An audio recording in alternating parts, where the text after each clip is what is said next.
Welcome to the Console Xplosion podcast. You're listening to Matt from Edmonton, Alberta. This is Cazteck from Ottawa, Ontario. This is Antonio from Guadalajara, Mexico. Welcome, gentlemen. Welcome back, Antonio. Hey, thank you guys. Thank you for having me back. I think he's our first guest to have a repeat episode. Back to there back, you go. Yeah, back to back nonetheless. Except for our lost episodes. Okay, shut up about those. Hopefully Nice. this one doesn't get lost. Well, if you keep this up, it might just get lost. You've lost some. You've lost my podcasts patience. and co-op couch. Yeah, I'm. You know what? Technology's not perfect, man. What can I say?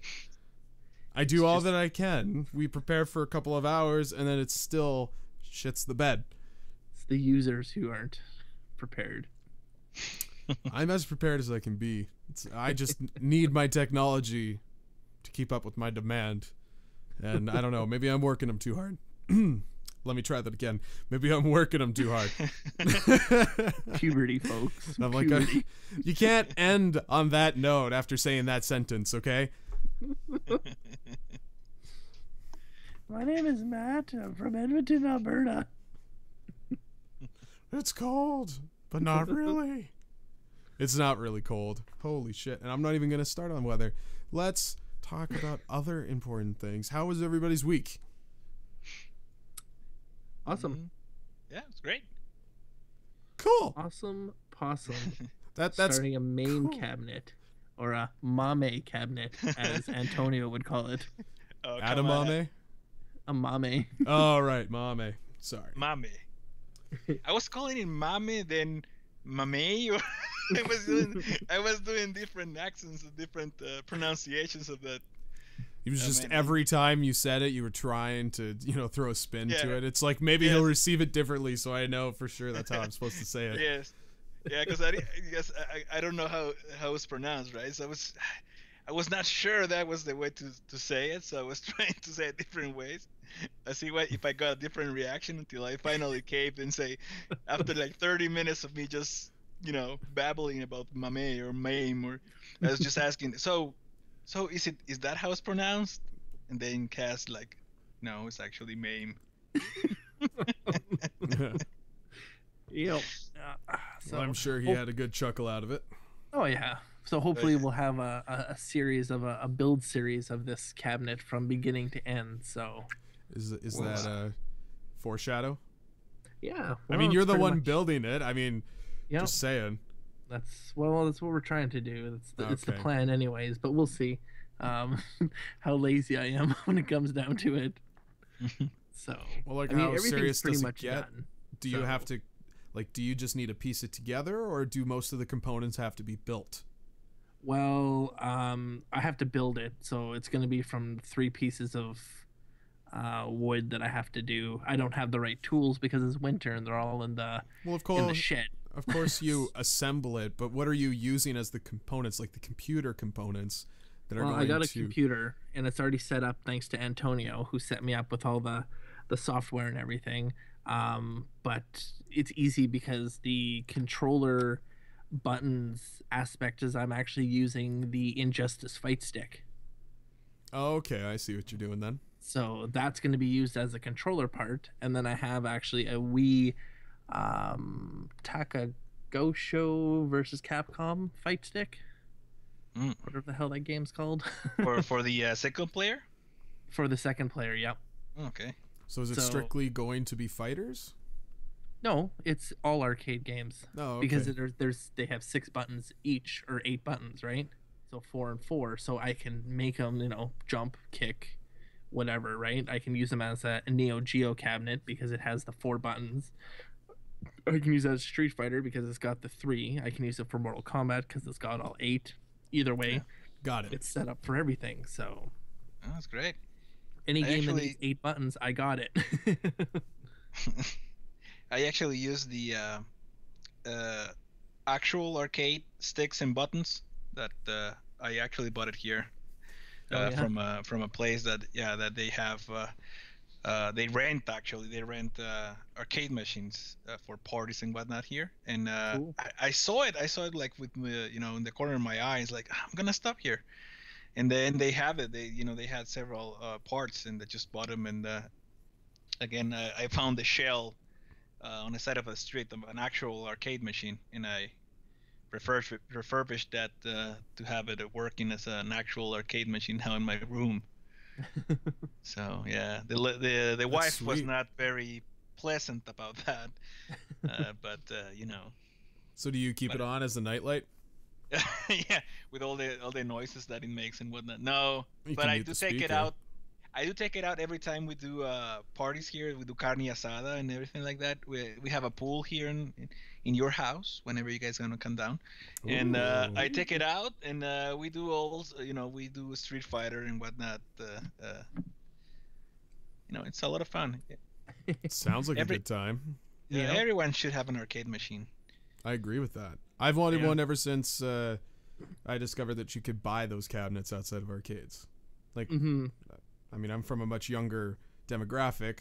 I never saw it. I never lived near an arcade that had those cabinets, and I'm so upset that I got to miss out on that. But I would love to have one in my house. More specifically, the Donkey Kong machine. But I would love an arcade cabinet, Mm-hmm. or even like one of those cocktail cabinets with the table surface, Oh, so you yeah, could yeah. set your drinks on it, and then you could have a second player across from you. Yeah. See, there's Yeah. a place in Calgary that sells them like brand new. They're so expensive though. And, like even they sell main cabinets as well, but they sell them for like $2,100. Oh wow. So I'm like, you know what? And maybe the amount of games on it is like, I would say 20, and that's it.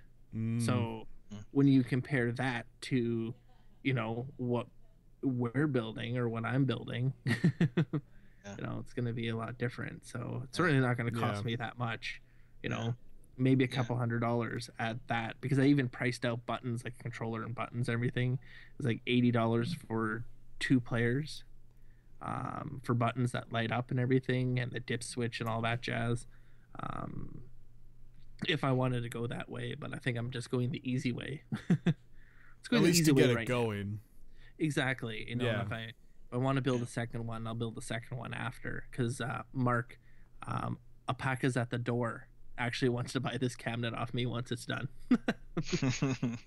So Yeah. And the problem with having like the actual arcades, like if you want the Donkey Kong, as you said, Matt, is that the problem is that you don't have space, right? Because then it's only one game per cabinet, and those Yeah. things are big, Yeah. right? So But the good thing art, about it, the paint jobs, your like the cabinets are Yes. sexy, man. oh yes, no, that's not in the question. Of course, it will be the But I greatest thing to have the original and have Mm. a huge room with them. The problem is having the room, right? For that. Absolutely. So I understand the convenience of having it all just in one device. I mean, that's Mhm. kind of the way we're going these days anyways, so yeah. But the difference with mine is I'm also putting a PS3 in there. So Oh, the you are? PS3, yeah, my PS3 is going to be connected in there as well. So I'll have the 2 different machines. And then I started thinking, well, I have an extra Wii. I have one in the bedroom, one in my living room, and one in a box. So I'm like, what if I put the one in the box inside, download everything that I can off the Nintendo store, and just have that for like the old school, on a Wii? I or don't for on the Wii U. Oh, okay, Because Wii the- U. Yeah, I was Oh, going to no, say the on the Wii Wii. doesn't have network access anymore. No, but there's a way to do it. So Well, homebrew, of course. Yeah. yeah. So Now, the real question, Cass, here is why do you have 3 Wii's? I had 4. I gave one See, away. Why? Why would you have that many? I have 4 Wii's. I have 2 Xbox 360s. I had 4 PS3s, 1 PS4, 2 Nintendos, 3 Sega Genesis, 32X Saturn, 1 Dreamcast. I have the multi machines, which is Nintendo, Sega, and Super Nintendo. I have 2 different ones of those. I have lots. Well, okay. Why do you have duplicates? I think was the question. Yeah, why Because, why 3 or 4 Wii's? I mean, it's not just Wii's either, apparently. No, well, it's because I'm able to get them cheap. I'm able to get some good deals on them. As a collector, I can get them as bulk packages. So I also have 4 GameCubes.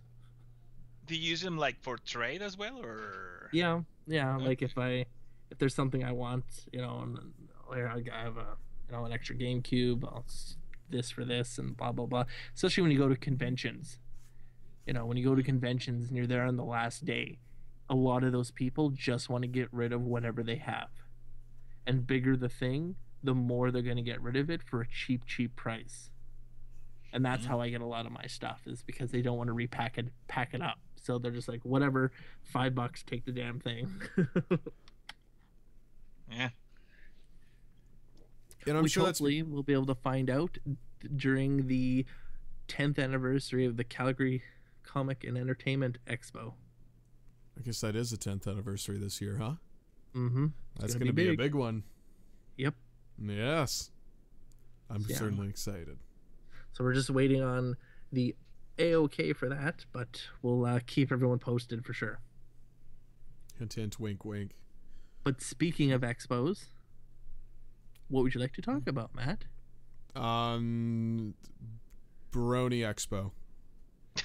I love Fluttershy? I don't even know what they're called. They're little ponies. Can we just assume that they're knockoffs of Strawberry Shortcake? Maybe it'd be easier for some of us. Probably. Maybe. I'm trying to adapt it to an older generation because, Don't know. Doesn't know, people. Doesn't know. Nor do I. My daughter watches the ponies and then the new ponies Equestria. I don't know.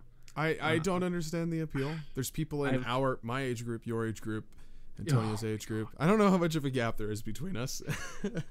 How old are you, man? 23. All right, so there's a big one between you and me. I'm 34. Oh, okay. Oh. And I'm 29, so no, wait, that's a lie. I'm 30. Damn it. I am 30. I feel old. Are you young whippersnapper, Matt? Yes, yeah. I am. Back in my day, we only had 8 pixels. Yeah, well, it's funny, right? My nephew, I got him an actual NES, right, with Mario Brothers and the Duck Hunt and the light gun, and I put it in. I set everything, and then I turn on the game, and the little boy actually stands up and goes into the TV and touches it so that the Mario moves, right, like an iPad. I gave him the controller, and he stands up directly to the TV and touches it until trying to move Mario. Wow. Right? It's so indicative of how things are going in the future. But it was like instantly, right? It's not no one told him to do that, or I actually gave him the controller. He put it aside. He stood up and tried to touch the screen to make it move. Oh, jeez. That's painful. Ridiculous. Yeah, that hurts. That hurts a little bit. Yeah. Well, times are changing, boys. Mm-hmm. Yeah. We're getting older. Yeah. Well, I am. I'm pretty sure we all are. Gets older. Are you sure about that? Well, I'm flying to Australia on my 31st birthday, and I'll be in the air, and it'll turn 12 o'clock while I'm in the air before landing in Australia. Therefore, it'll be a day ahead of my birthday. So my birthday will never happen, and I'll be 30 forever. Sure, that's one way to think of it. Yeah. You could have just became 30 at a fast, your life might have been shortened because that day never happened. It never existed. But the 22nd never happened. The day already passed. I left on the 21st, landed on the 23rd. 22nd never happened. Therefore, I'm 30 forever. Whatever. I'm not gonna argue. That's right. That's the denial. That's denial setting in, people. Forever. You might as well just say you're 40. No. See, age doesn't bother me, but if you were to talk to my fiance and talk about age, she's dreading turning 30. Well, it's one of those milestones, right? Like, I'm sure you don't really think much about your 20s. I don't know. When you start talking the 30s, it's like, shit, now I gotta actually write something like a different digit in front now. Like, it's no longer 20 this, 20 that. It's now 30s. Like, I'm sure that to you is enough of a change. Like, it's almost like a culture shock to some people. And then just talking about the 40s. I mean, it sounds big. Yeah. Well, my wife, she had the same crisis as your fiance had in the 30s. Yeah. You know, she cried and what, you know, like. But you know, I at don't the end understand. of the day, I think everybody gets that at times, though. I'm so old. Can't believe guess I've a lot of lived for people this long. Yeah, a lot of people do have like plans, right? And yeah, but by that time, I should already have done this and that and whatnot. And when that time comes and you really haven't, then it hits you. You know, doesn't matter. Doesn't matter what your plans are. At the end of the day. At the end of the day, we all die. Oh yeah. Plain and simple. Oh yeah. All right, thank you for listening to the show. That's a blit, blit, blit, blit, all folks. Maybe we should maybe go on a more positive note, guys. You know what brings a smile to my face? What? Money. Well, that.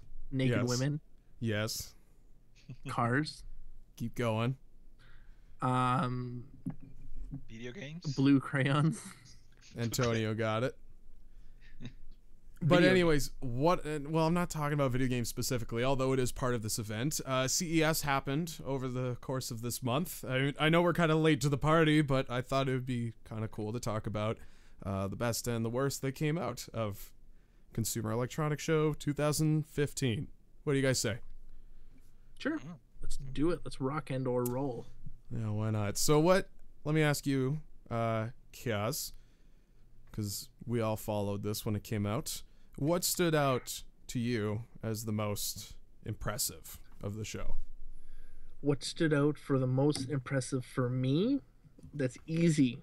The Toshiba 56-inch 4K 3D TV. Glasses free 3D TV. That is pretty sweet. Yeah, I'm trying to find it here on my list. Please do explain.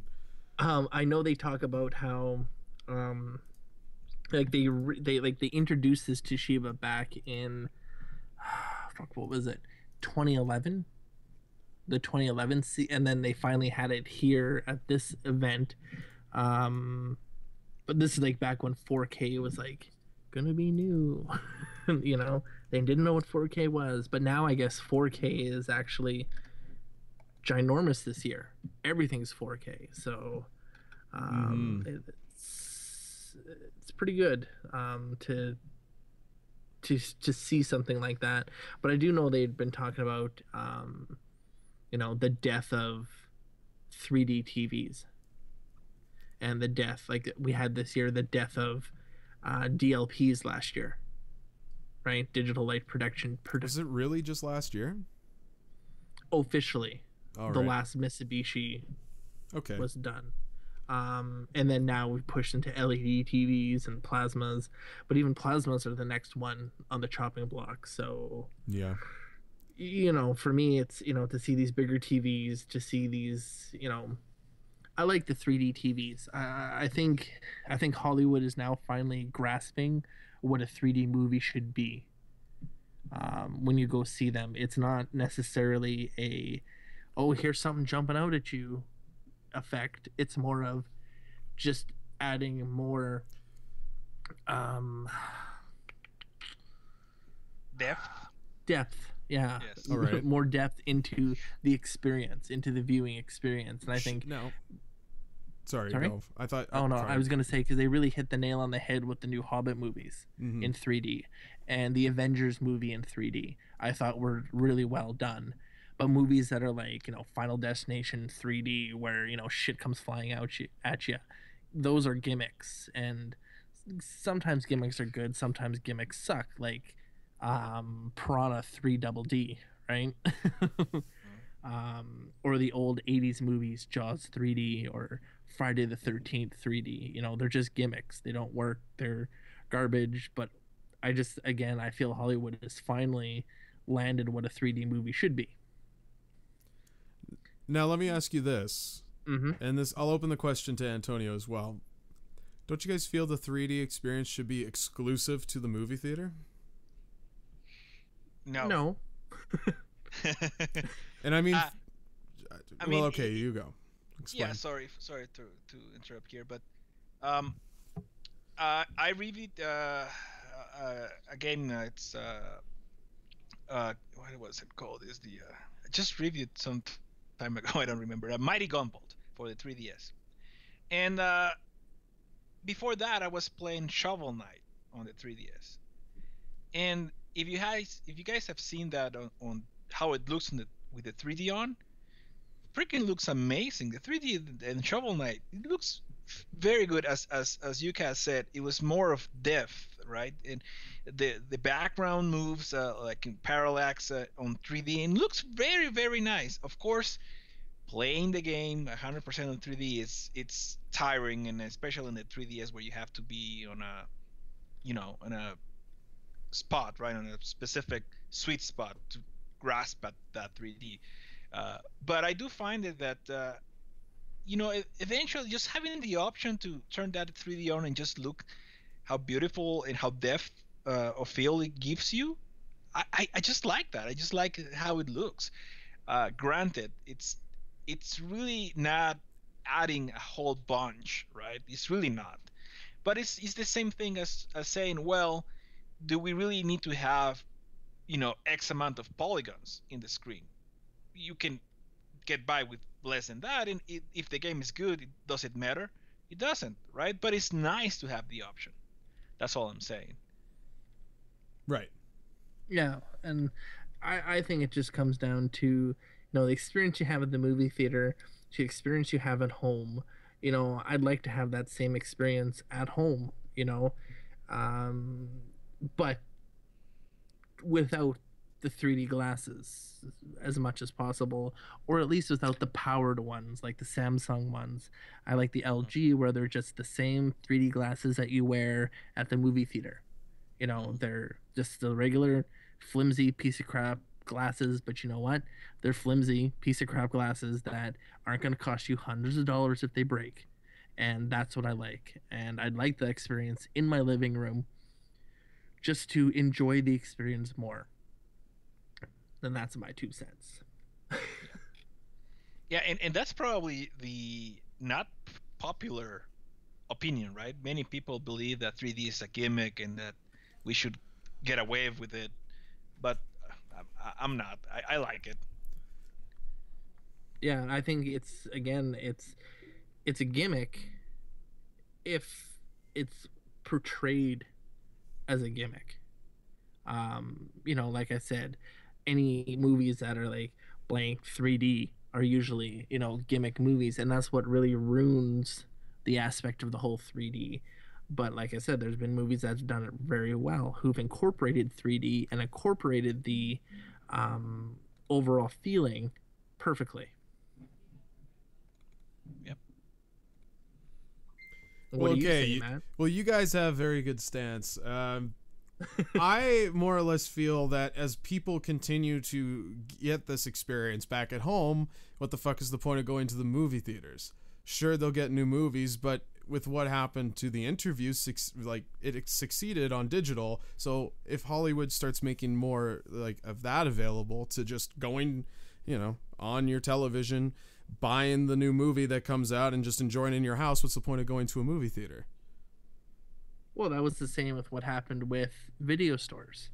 But now, I found movie theaters won't go away if this continues to I don't think so. Mainstream. Um, As long as if they no, keep making the screens bigger, and let's put maybe some motion in the chairs. Let's get into a fourth dimension. Let's get you moving with the screen.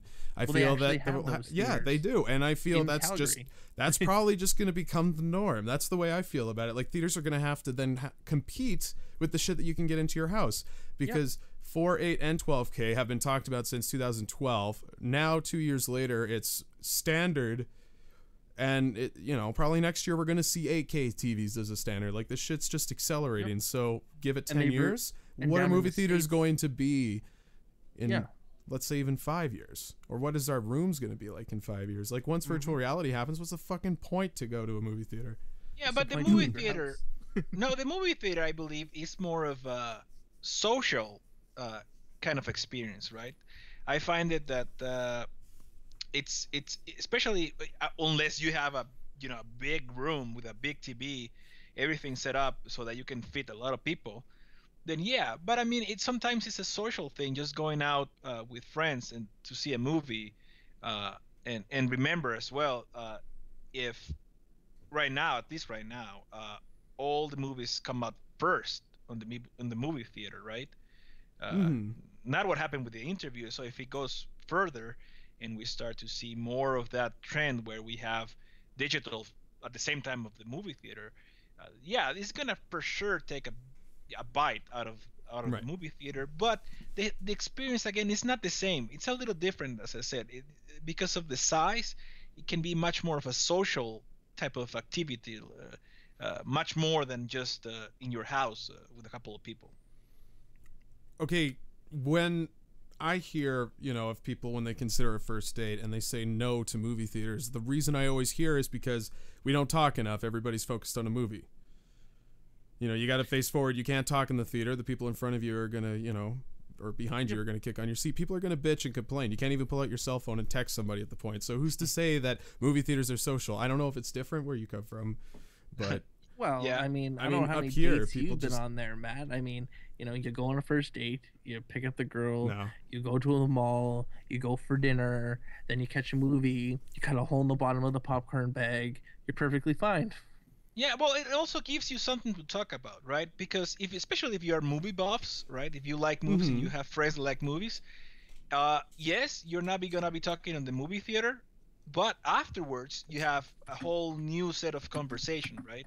About the movie that you just saw, and I think that that part is what is social about it, right? And also, especially if you go like for a funny movie or whatnot, everyone, it's I believe, at least in my case, I find movies that are not as funny much more much funnier with people that versus alone just watching it in my home or with just another guy. Well, I'll watch it with somebody at my home, but I'll still go to a movie with my friends. But if I'm going on a date, if we're just talking strictly for a date, and maybe I shouldn't have used that example because we seem to have spurred this whole topic into now what is suitable for a first date. Like I don't know why we're spinning on that thing. I'm just saying I don't feel the theater's as social of an experience, as you say it can be. Like. I don't go to a theater anymore half the time because I can't get out to see the movies, but I usually wait till they go out on Blu-ray and then I watch it at home. So I go to the movie theater. I go to the Rainbow Theater, which is like after right before the movie comes out on Blu-ray. It's like $5 to get in, and my fiance and I go to that. Why? Because we can take our daughter to it, and it's $5 compared to spending $17 at the main theaters or whatever. Before, if you buy your tickets before 12 o'clock, the tickets are $2.50. That's where I buy my tickets. It's an experience to get out, to see the movie on the big screen, the sound and all that jazz. Yeah, you don't get that same experience in your home unless, like, Antonio said, if you have a room dedicated for something like that. Nowadays, people, I mean, more or less do, and shit's becoming more accessible. I have a surround sound, and I have a reasonably big-sized screen that I can watch it on. It does enough to emulate the feel. Of course, you get used to the size of the screen. I would like it bigger, of course, because what I want is the theater experience in my room. But at the same time, I don't need to go to the theater anymore if I have that in my house. Yeah, but it's not only the movie, right? It's the whole thing. It's just going out, because you go to the movies, but you have to go to the mall also, right? If it's in the mall, if it's inside the mall. Deal with all those crowds, people that don't want to be disturbed. If I go to my house, I can at least talk with my friends about the movie and not have to worry about some dickhead kicking me in the back because I'm disrupting his peace. Or I can text on my phone without disrupting anybody else. I could get up and, not just have to spend $10 on popcorn. I have a whole pack of it that I spent $10 on, like an entire case that I can just, basically bathe myself in buttered popcorn, But is it me though, or is does it taste the same though? At least for me. I didn't lace it with crack. I'm sorry. Movie theater popcorn is the best. There's no denying. Isn't it? You cannot get that same at home, no matter what. No matter what you do, it's just it's not the same. It's just like. I want to get a job in a movie theater just to learn their secret and then do it at home. But you don't think that theater experience is getting tainted with just nothing but super long lines and, bullshit concessions and... I don't have that problem out all the here. Runaround. There's enough movie theaters out here where people can, piss off and go to something else. I don't get the long lines. In Calgary, yes, there's 1.6 million people there. So yes, you're going to have lineups in the major movie theaters, but you go to the movie theaters on the outskirts of the town or in other areas, there's not long lineups. You just got to learn. You just got to learn the movie theaters that are busy and the ones that aren't. And if you're going to go on cheap nights, which are usually Tuesdays in Alberta for cheap Tuesday or TELUS Tuesdays, yeah, they're going to be. But for the most part, it's just in this experience. It's fun. And, I like to go out to the mall, go to a movie. Depending if you go to the late night or early, go to the early one, you can have dinner after. Whatever the case is, for me, it's a date night with my fiance, and that's what we like to do. So, get away from the bloody child. Same here. And also, you remember, you guys have 1.5 million. Here in Guadalajara, we're almost 8 million. So, it's a big city with a lot of movie theaters, and they're just crowded. Honestly, I don't care making the lines and whatnot. Again, it's the whole thing, right? It's just going out. It's going out sometimes. It's a good way just to connect. And I understand what you're saying, right? Sometimes you get dickheads on the movie theater or just people around, right? They can be annoying sometimes. I can totally see that. But at the end of the day, if you don't mind a little bit of that, you get the whole other experience of going out, and sometimes even meet new people as well. I've done that before with the movies. We go out and they're talking about the movie and they're saying something that I agree on. I just jump in the conversation, and I get that some people would not appreciate that. Hey, we're talking here. Why do you mind? But sometimes people do like that, and then you make new friends. I don't know. I love doing that when you're standing in the lineup and someone's talking about, if it's a book to a movie type idea, like, The Hobbit or Lord of the Rings. Mm-hmm. Yeah, I like, talking to them about it, because for a lot of it, like, I don't know some of the lore. And then you have the geeks who know all the lore, so you listen to them, and I've made friends through doing like that, through standing in lineups and whatnot. So yeah, it is what it is. I guess to everyone, to each their own. Yeah, so cool thing about that TV, eh? So welcome to the movie podcast now. Yeah. Movie theater podcast. So what was your winner there for the CES 2015, Antonio? I'll tell you which one it was. I'm a huge audiophile. I have like probably 5 or 6 pairs of high-end headphones. But one thing that I have 2 Bluetooth headphones. The Jabra Rocks and the what's this one? The Jaybirds Bluebirds X. I love the Bluetooth, but both of them have a cable between the 2 earbuds. There's one though that it was actually a Kickstarter from Bragi. That's the the name of the guy of the the guys who made this. And these ones are a pair of wireless headphones, earbuds, but they are actually wireless completely. There's no wire at all. You have two pieces, right? That you connect one to your ear, the other to the other ear. They connect wirelessly, and then that goes through Bluetooth to whatever device you have. I love that. I love that idea. Just if you're gonna go out to run or anything else, I think you can actually put music in it as well. It has like 4 gigs of storage that you could put your own music there. And I just fell in love with that idea. Now they just had to sound good now, but that for me, at least, this is a very personal one. That one I like a lot. That's cool. Yeah, that is really cool. Did you guys look at all in the droid technology that's arisen from CES just like this year alone? Like the telephone company droid? No. I mean droids. Like actual like droids. Yeah. They had a lot of drone types out there. They have this cool like a R2-D2 wristwatch style. And C3PO. Well, those would be examples of droids, yeah.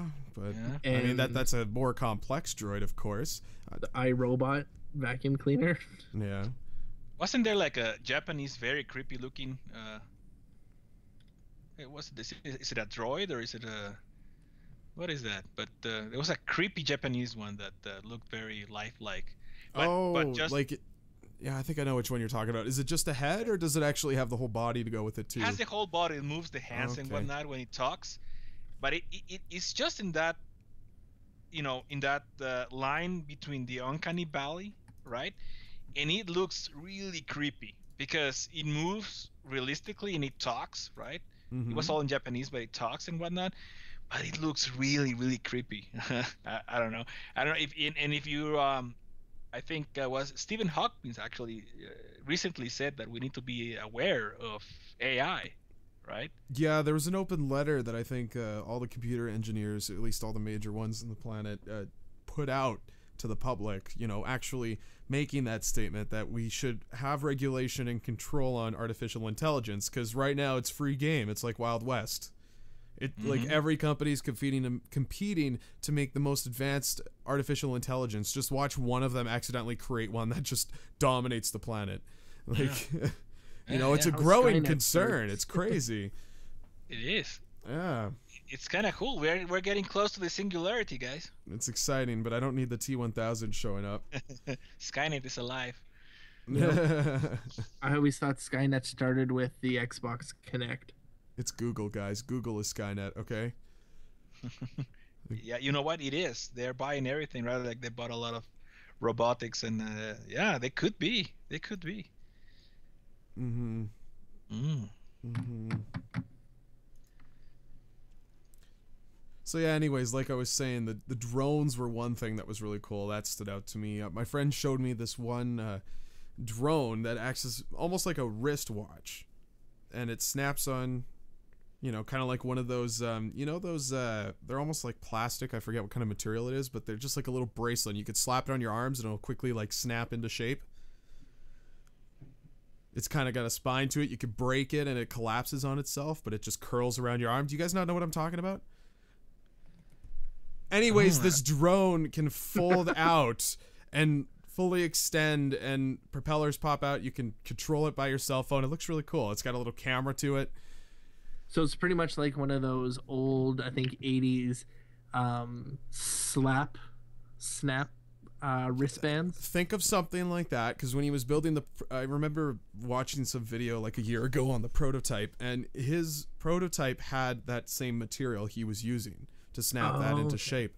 But he's advanced that design, well, of course, and revised it so much now that they have almost a complete product, and it's beautiful. It's so simple and easy, and it flies like a feather. It's so nice. And flexible screens were also quite abundant at CES, and that technology is getting all more impressed to me. Like LG's got this new Flex phone that they were advertising, the Flex 2.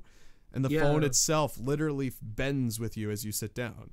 Mm-hmm. So your fat ass can't break it. Didn't that the Apple first might want one? to invest into that. Yeah. And a lot of those Didn't screens. the first one though did that already? Sorry Yeah. to interrupt. Mhm. The first LGG Flex, I think that one did the same thing. Of Yeah, course, but you not can't. as much. But I mean, the Flex 2 looks amazing. Just flexible screens in general. I was seeing people like holding these screens, and it looks like, you know, old camera film. And they like that's kind of material, and they just like roll it up like it's a poster, no problem. It's like, what the fuck? Like, it's mind blowing what you can do with that shit now. Mm-hmm. But So that's the whole exciting. thing, is like you're gonna get TV screen shirts pretty soon. Mm-hmm. I mean, they started making music shirts, right? And little designs that move on the shirts now. You know, soon you're gonna be able to wear wearable televisions. You know, advertising, you know, is gonna go through the roof. I'm gonna patent that idea. Get on that right now. Patentable wearable TVs. I'm sure someone's already beating you to the pitch. Have you not seen the Flavor beat me to the wearable clocks, bastard. Flavor Flav? Get it right. I mean, if you're gonna attack the guy, you might as well get the name right. Whatever. It just got really quiet there. Yeah. So okay, cars were also a big topic at CES.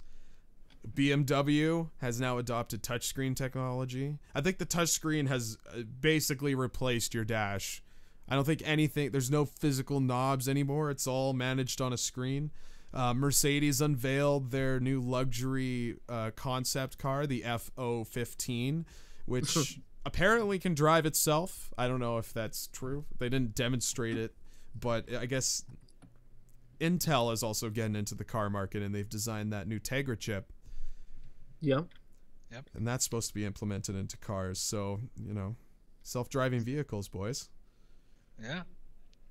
I find though that car technology seems to be lagging behind sometimes, right? Especially the entertainment area of the car. I mean, Like speakers? No, I'm talking about the dash itself. Because we've had touchscreen for some time now in cars, but they seem to be like laggy, and the OS not very intuitive. Versus we already had iPads, right, and running smooth. Basically, something Right. like that. I find it that in the cars, at least the experience is it was never as smooth as we had it already in our hands for some time now. Yeah. But a lot of that's going to change because you have like JVC Kenwood, you know, joining forces with Android and Google to make what they call CarPlay, which is their whole touchscreen, their whole pretty much what you have on your cell phone in your car, you know. So we're going to see that becoming a lot better. We're going to see that, you know, taking that step forward. You know, the thing is like the one thing they need to focus on, in my view, is stop with all the crap in the car, because, you know, you have all these rules of distracted driving. You know, you have all this bullshit going on with stuff on your screen, and, you know, touching this and touching that and all this stuff. You know, they need to focus on, for me, vehicles that, you know, low emissions, you know, better fuel cells for electric cars, and electric cars with power, you know, more or less. You do understand this is a concept vehicle, right? They're all concepts, and concepts are brought to fruition. Concepts are more or less a blueprint. They're just showing what they may consider automotives to be in the next 10 years. Like, this isn't anything permanent. They released the Volt at the CES, and the Volt is a car that's coming out in the next year. But this is strictly a concept car. They already said the Volt was coming to consumers. That's how it's been advertised since the beginning. This car is like something that you can maybe see yourself driving maybe 25 years from now. Like, I don't even know where the windshield is. It's so shiny. It's more or less a pod. They call it an autonomous pod. At least in this article, that's what they're quoting it at. I'm just saying, like, this is nothing that you I'm not need talking to about worry about looking at. I'm talking about, like, overall. Okay, well, Stop focusing on this stuff and focus on electric cars at work. Well, they have to keep focus on design and stuff. That's continuing to advance, just like the technology is. So I mean, that Mercedes car looks like someone took a shit in the front. Who knows? This might be the standard in 10 years. We don't know. Our opinions might be completely different. Maybe it'll be a lower end. Maybe this is their version of what their sedan is. It's like, this is our low end, and they'll come out with 4 different cars. Low end. Yeah. Show off our piece of crap. Exactly. It's like in 20 years, your brother will be able to buy this for his first car. It's like, oh my God. Yeah, I'd like to know what the safety is on that car, though. Like, just the front, just looking at it, it's just like, oi. Well, they say for the interior, the driver and passenger seat can actually turn a full 180 degrees, and it turns the car into some sort of like a living space. I mean, you don't get to move around too much, but you can face the kids or the people in the back seat. And I'm sure there's another thing that can convert into a table. Like, the idea is the car drives you to its destination, and you don't have to worry about it. Yeah. That's the concept they're going for. And with a concept, it's a goal to reach, and naturally things will change on the way. The design will be altered, refined. That's what happens when you research this shit. If it wasn't for concepts, we wouldn't get a lot of cool stuff that we get today. So. Yeah. And you see that other vehicle that Mercedes announced? Showed? At CES? Yeah. The F-015 was plastered everywhere. Well, there's the link. Yeah. Ooh. That's not for kids. A kid can sit in that? It looks so tiny. Yeah, it's for like my daughter. And it's like, yeah. Is that what's the screen on it? What's the point of the screen? It has touch screen. It has a reversible camera, full LED lights. Has a 12-inch speaker behind the seat. I bet you the price tag sits at a good $600. Yeah, I think it's more than that. It's gonna have to be more than that. It's gonna be like at least I'd say 10 grand. Now something like that. This is a concept. This is like somebody that's going, I'd like to think that this is a kid's toy. No, whose kid needs that? That tablet better remove, and the kid can still use it. Like. See, that's one thing to consider, and I know they have them out there, but and I'm not talking iPod specifically. I guess part of the problem is both the iPad, in comparison to most other tablet devices, has its own unique plug, so it's quite limited. If there was only like some universal housing you could put on a car dashboard, and you just had to plug your tablet into it, Antonio had a good idea. Just have it like managed by the tablet and not so much the computer, the onboard computer with the vehicle, and then it can just focus on maintaining its status and getting you to your destination. That'd be kind of cool. And then like all of that can be incorporated into the system. Say it's an application. Yeah. So sort of, I was thinking sort of like what we have right now with like the Chromecast, right? That it's dependent on your cell phone or a tablet. Yeah. And you can have like a hub that just receives the information, and then you already have your phone. You can use that to do whatever you want to do with it. Well, I like to think that eventually we'll lose the use of, we'll be tired of the use of wallets and purses, because everything will be managed by our cell phones. Like Google's already they have their wallet service where you can incorporate all your credit cards and all that kind of shit. And it's just like an NFC tap technology, like the same thing you do at a convenience store with your credit card, or your card rather, you can do it with your cell phone. So I like to think that eventually, because people just keep losing their shit, it's just easier to keep it all within one device to worry about. Your cell phone, which is always with you, unless you're one of those stupid people that lose your crap anyways. And if you're doing that, it's probably your wallet in the process. So I'm just saying, it'll all get centrally managed by your cell phone. Like it'll be one device. Where my wallet is. Just think about it. You gain like your citizenship or something, and all that information's downloaded onto your phone, and it just like manages a log of your life. Wouldn't that just be neat?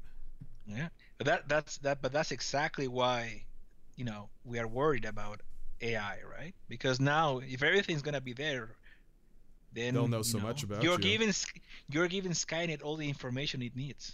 Yeah, it'll know everything about you. Yeah.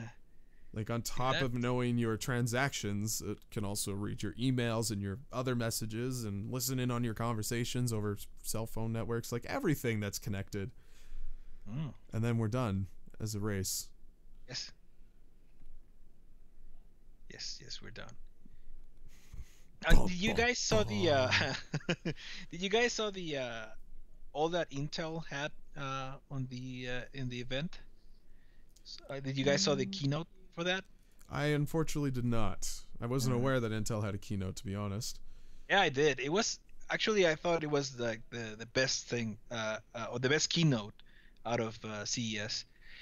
They had going back to the drones. They had the sensors they added on a certain CPU that they were using on drones. That it was it was detecting the drone when it was flying any obstacles, so it will not allow it to crash. So if you saw the video that I did with my DJI Phantom 2 drone, I crashed it, right? Yeah. So that thing would have prevented that. And imagine if you want to do footage of like a thick forest, right? It can just hammer the drone to go as fast as it can, at the same time avoiding obstacles by itself. I think that's pretty cool for drone technology. And also I think the best thing out of Intel was the little Intel compute stick. I think that's what they're calling it. Yeah, those compute sticks are neat. Yeah, I think that's the future right there. Sorry, not to interrupt, but to put it in perspective for people out there, it's more or less what the Chromecast is. It just needs an HDMI slot in your television, and it's all managed by that little stick. That's your computer. Yes, and it has full Windows 8.1 for you to work with. And I believe it's got 8 gigs of RAM with it. Yeah, I'm not going to go into specifics, but RAM is a big thing when it comes to like processing information with the computer, you know, like sure, a size is nice, but how does it perform? I think this thing is built to essentially handle maybe not Battlefield 4 at the highest graphics capability, but like you could probably play it at low quality. I don't know. Maybe I'm overselling it. They probably shouldn't have me as spokesperson, but I would assume that it can support some sort of, you know, gameplay, because gamers are a huge market for PCs, and you know they're the ones that keep driving that market. I think once people settle on a computer, they usually keep it for a number of years, whereas gamers are always constantly switching out modules. So maybe they want custom computers, but if a computer stick can do enough for you for what you need, why would you leave out that market, or that demographic rather? Yeah. If it's potential sale. I don't think this one does cater to the gaming crowd, right? Like to us that we do have our gaming rigs. It has an Atom CPU, and it's not gonna be. I mean, it's probably gonna push a couple of very low demanding games, but I see this more of like you can put that to like to your parents, right? And like now I understand that. You know, you can give them a tablet, and it probably, if they're gonna only look like for email and whatnot, they can probably go by with it and really not needing a computer. But when you need to have, you know, actual, you know, Windows operating system for light, you know, spreadsheet work or whatever work thing you need to do, I think this is a pretty good option.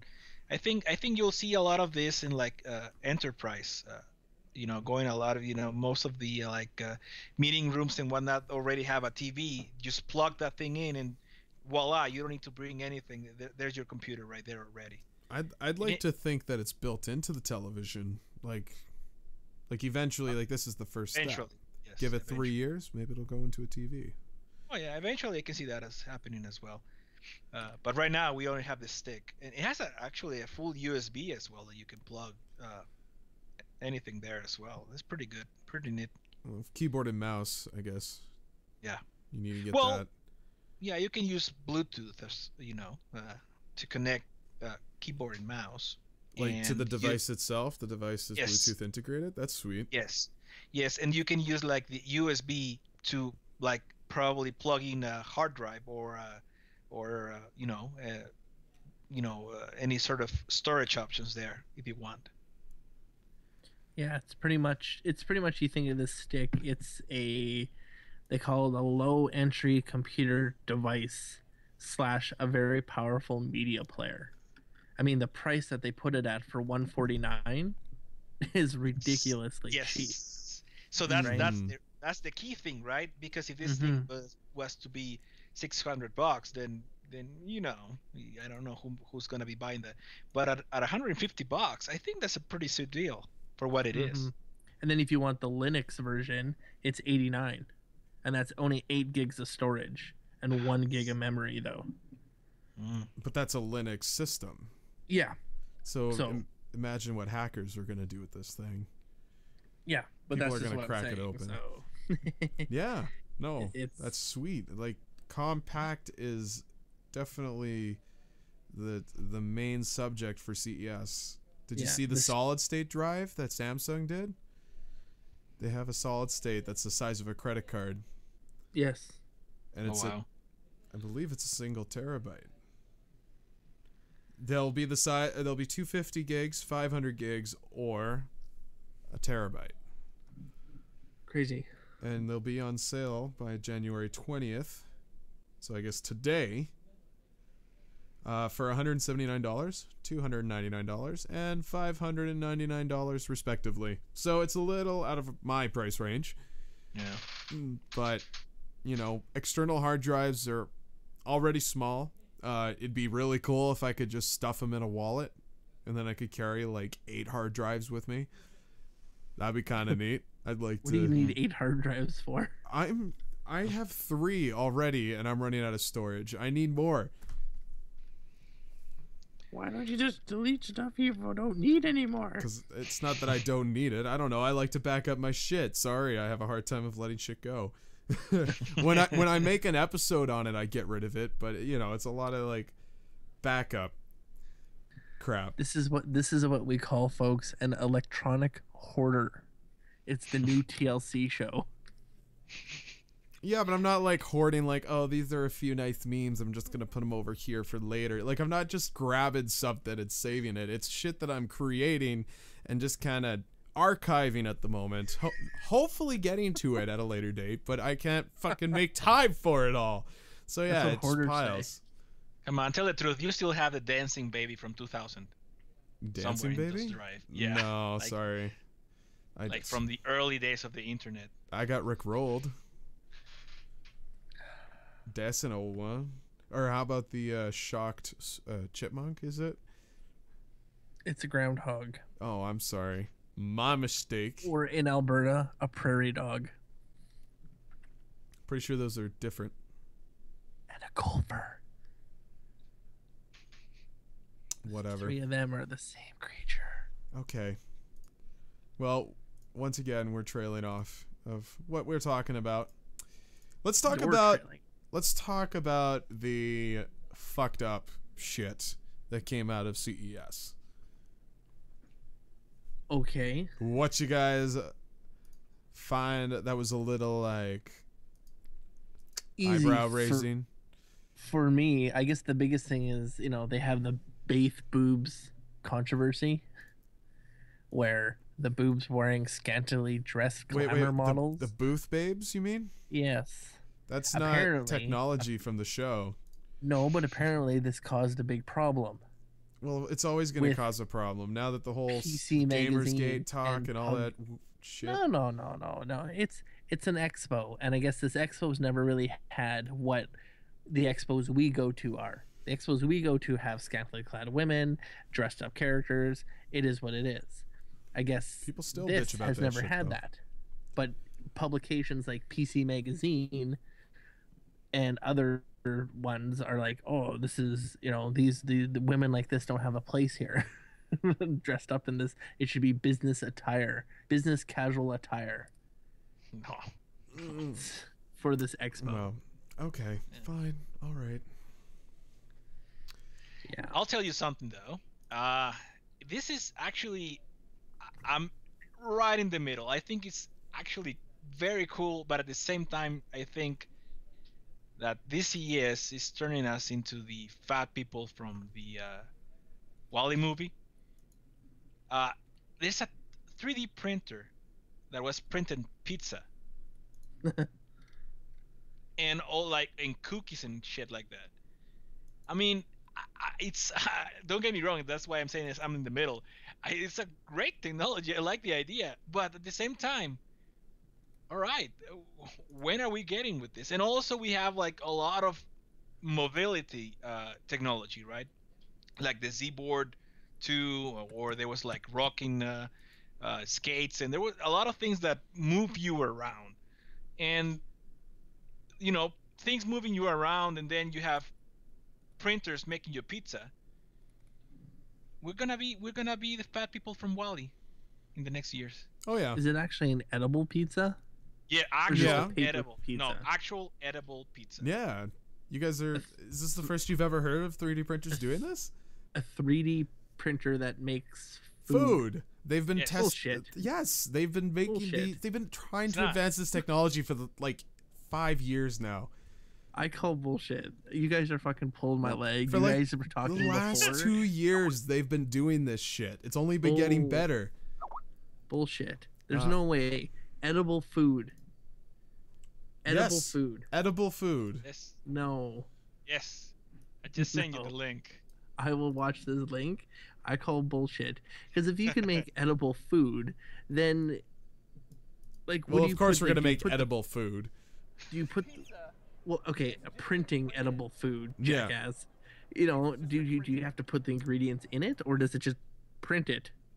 No, of course you have to put like the like when a normal 3D printer, you have to put the actual material of what you're going to be building off. The same thing here, right? So you add all the material there, and it will just print it. I mean, I saw the clothes, like the 3D clothes people were wearing from these 3D printers. I saw those, and those I can understand. But you're like edible, like this would Yes. end the food hunger problems overseas. No, you still need to have the actual Yeah, that's- material to make it from. There's more to it than you may think. It's a bunch of not apples in there and magic make a popping out of pizza, like- nowhere. Come on. But they are making it happen. Like eventually we'll just have appliances that just spit a finished meal out to you. And you won't have to do shit about it. Yeah. Again. Again. I'm Sorry, gonna I watch thought I- this. I'm gonna watch this video, and I'm gonna Watch. see, because I still think you guys should pull my fucking leg. So Have you also have you heard that they 3D print organs now too? Oh yeah, I saw that as well.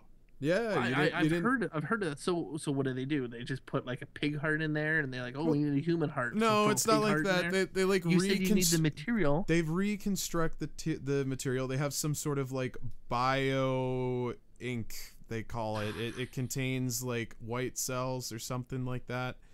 I don't know the technical side of it, but it like So- reconstructs the tissue, and they're not functioning yet. I know they're getting close to having them like actually start to function in some way, but they're at least they get tissue. They can at least assemble what appears to be a heart, but it doesn't actually pump. So I mean, So they're gonna be able to clone people. You could pretty much print yourself, is what you're saying. Yeah. Like this is bullshit. Yeah. You guys are fucking pulling my leg. This is no, you're in the future, I'm Jared. gonna stick my hand in here in this printer, and it's gonna print my hand out on the other side. Like There's a lot of good things photocopier, coming out of jackass. 3D printers, man.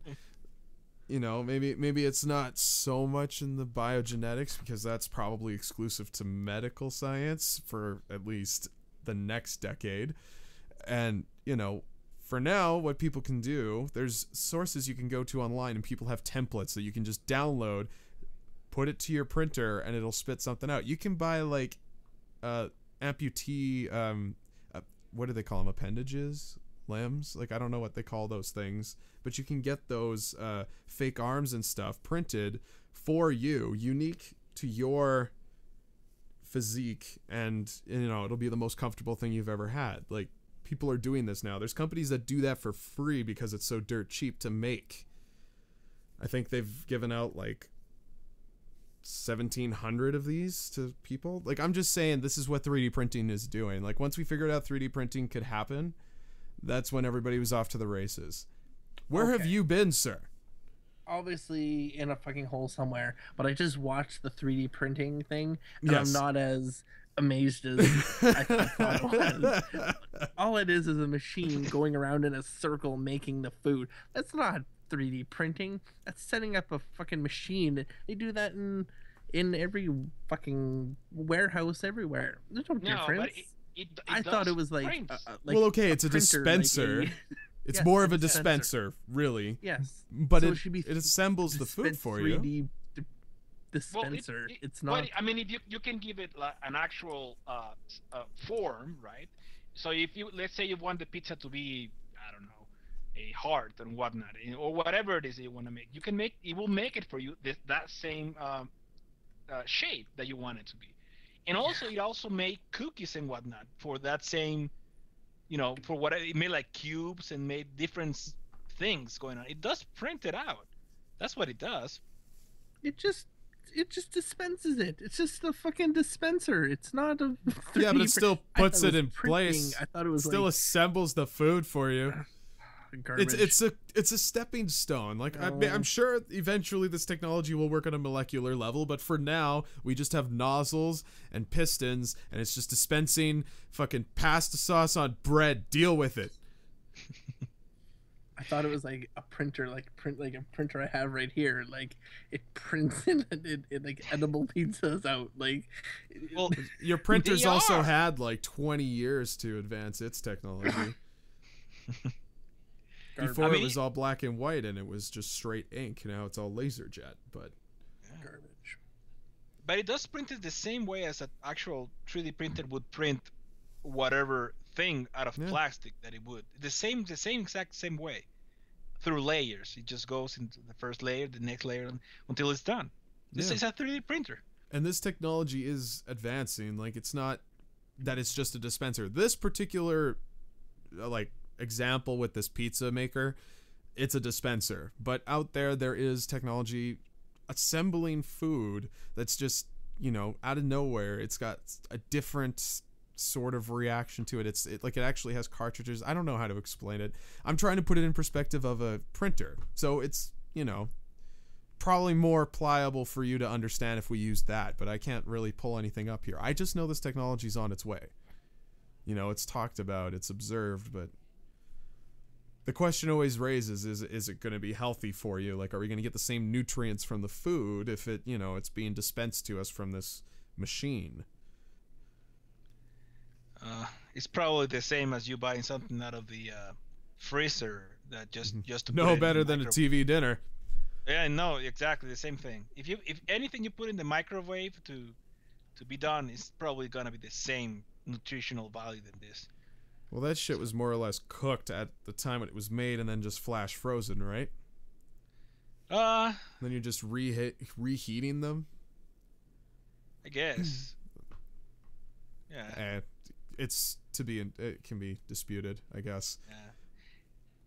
But I mean, that not only that, you got that printer that prints you food. You got the stuff that travels you around, and there's also there's a Bluetooth control by an app thing that feeds your plants, right? That just dispenses water to the plants through Bluetooth.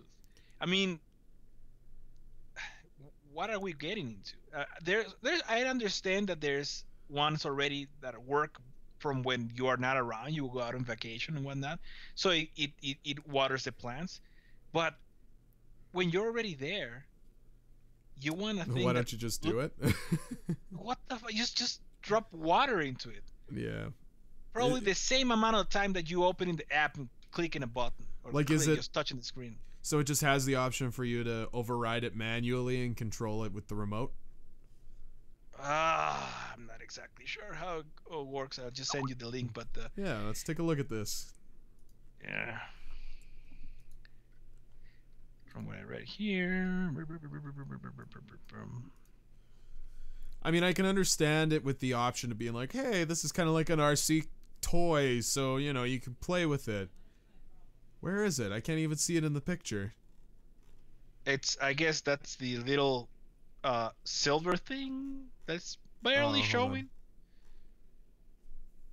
Is that what I don't know what it is exactly. Well, from what I can read here, want to stop killing your plants? Parrot's new tool, take the gardening out of gardening. And it says here it's a parrot's pot. It says it looks like a normal flower pot, but it's got sensors inside. So it's not a drone. Hold on. A few years ago, Parrot released Flower Power, which would alert you when it was time to water your plants. Give it a little fertilizer or show it some sun. Pod has similar sensors. Every 15 minutes, Pot records the data that its sensors, such as soil moisture, fertilizer levels, ambient temperature, and light.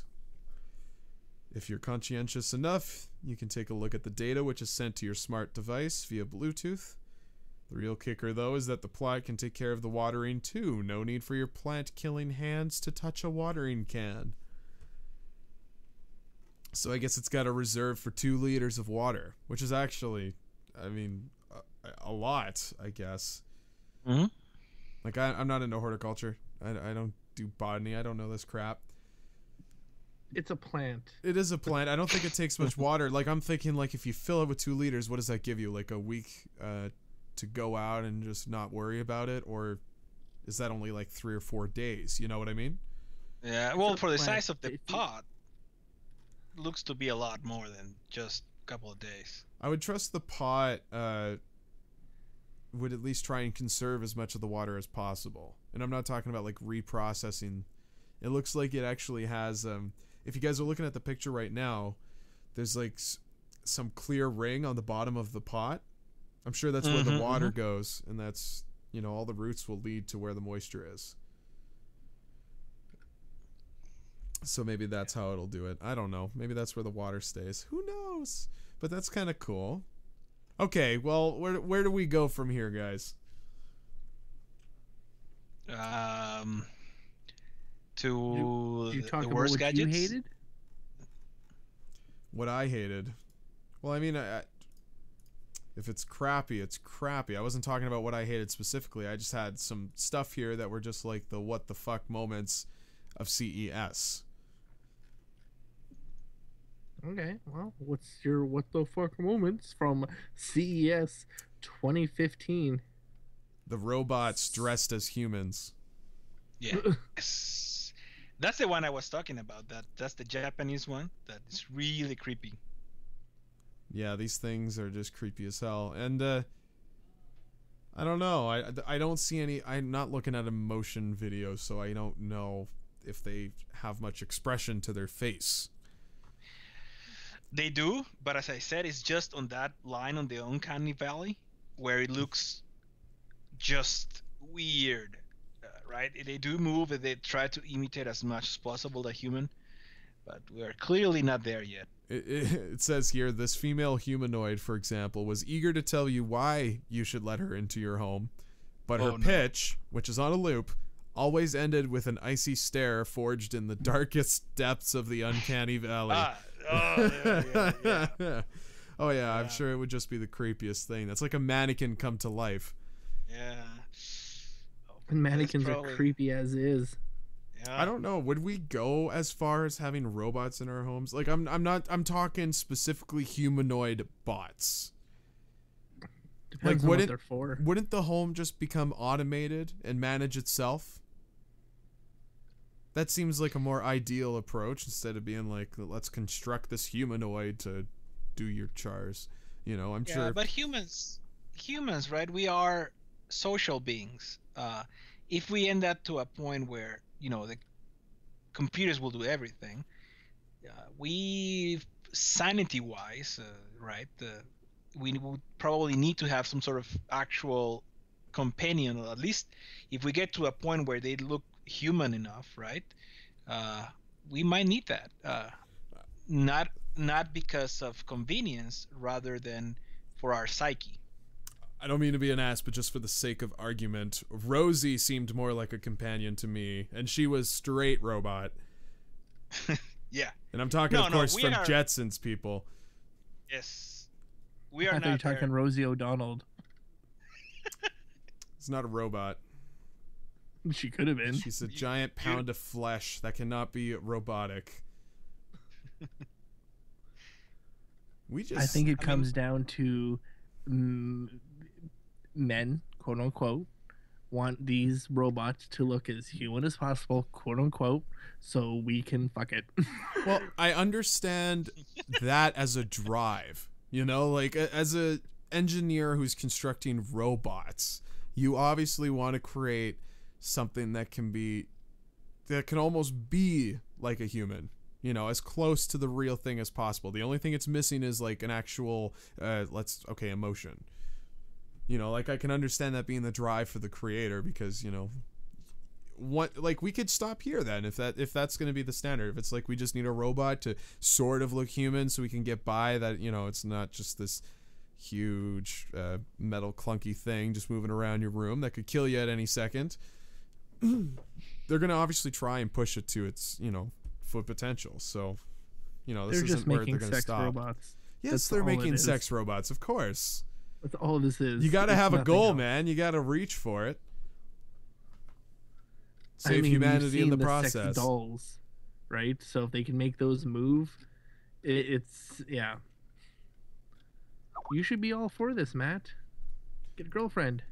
Whoa, where did that come from? You'll get a girlfriend, and you'll be happy.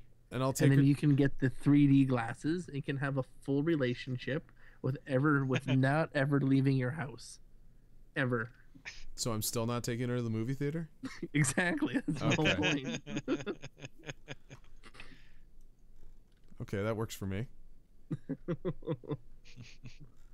Yeah. Well, all right. What is Somebody's that? writing. Yeah, what is that? It's not me. And now it's done. Not me either. Someone had a call on their Skype. That really did sound like a call was coming into somebody's phone. It on the Skype it said number 2, as in someone was calling in to us. Us. I wonder who. I don't know. Don't matter. Look, people, if you want to be part of the show, send an email, go to our website, go to contact us, send us an email if you want to be part of the show. Stop calling us when we're trying to record. Well, you don't have to be such a narcissist about it. What are you talking about? Don't bother me. Email me. Don't bother us. Make it easier. Contact us through the right means, and we'll be happy to have you on the show. That's all I'm saying. Or you could just suck my dick for $100. That works too. That's a mean thing to say to your mom. That's a mean thing to say about my mom. What? You asshole.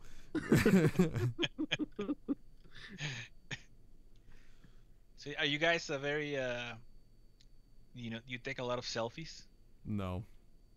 No, but I do know guys who take lots of selfies as a sign of being a psychopath. I think everybody's got at least one friend out there that does it. Yeah. And I think you're referring to the study that was done, right, Antonio? No, I'm referring to to CES. No, I sent you guys a link of the Lenovo made a selfie flash. I was just looking at this thing and I was thinking how ridiculous it is. But it's $29. Like, it could be a buck. That's just, I don't know. The whole idea of selfies is just, to me, ridiculous. And then we are adding more and more stuff to it. We're just feeding the beast. Well, I mean, camera technology is no doubt, you know, that it's advanced hugely in mobile devices. I think it's it's definitely one of the reasons that I, you know, put into getting a cell phone. Like when I'm shopping around, I got to make sure I got a decent camera, but it's not so I could take pictures of myself. Yes. selfies nonetheless. Right. They only want this light because, you know, you don't get a flash on the front of your phone. Yes. I really don't see anybody carrying this thing around with them. It's certainly not discreet either. No. That's the other thing, right? It's big. And are you gonna be carrying this in your pocket as well as your phone? Are you gonna leave it in your phone on? It looks. I don't know. I'm not a fan of this at all. Doesn't seem to be a lot of planning into it, but you know, it doesn't look like they've spent much money constructing it, and they're only asking for $30. So I guess if somebody out there wants it, they're gonna get it. I'm curious as to how much light it can emit, because they do have a picture of a dude taking a picture of himself, but we're looking at the phone, so we're actually seeing from the phone's perspective, and it doesn't look like he's gotten much of a change where he is. Like, his head is still quite dark, and you know, he's got very, very pale looking skin on his face, and it just doesn't look like the light's done anything for him. You know, those kind of things should just fill the frame, and you know, it should be like night and day, no pun intended, but seriously, like complete polar opposite of what it used to be. Complete enhancement, and I don't think we're getting that. Yeah. See, I'd be pretty cool with that thing if it was able to do like a constant light, and if you were to use that for, like, you know, you guys did at the Edmonton Expo. That you were able to get some that would extra not have light. Worked. That would not have worked. Where Bill was not something that little, but you know. Yeah, I'm just saying, if you had something that was a little more powerful, that was able to give a light, you know, it would have been helpful in that situation. Absolutely. Not that it was dark. You were lucky. Your whole area that you guys did your interviews was bright. So. You know what? Actually, over the holidays, I got myself a video light. Oh yeah. I took advantage of the Boxing Day deals, and I found one cheap, and you know, it does the job. Like, it has I think I might have these backwards, but the mounting bracket to the light, in this case, attaching it to the camera. The camera needs, it's the boot, right? And it's the shoe that goes into the boot that locks, right? Am I getting the terminology right?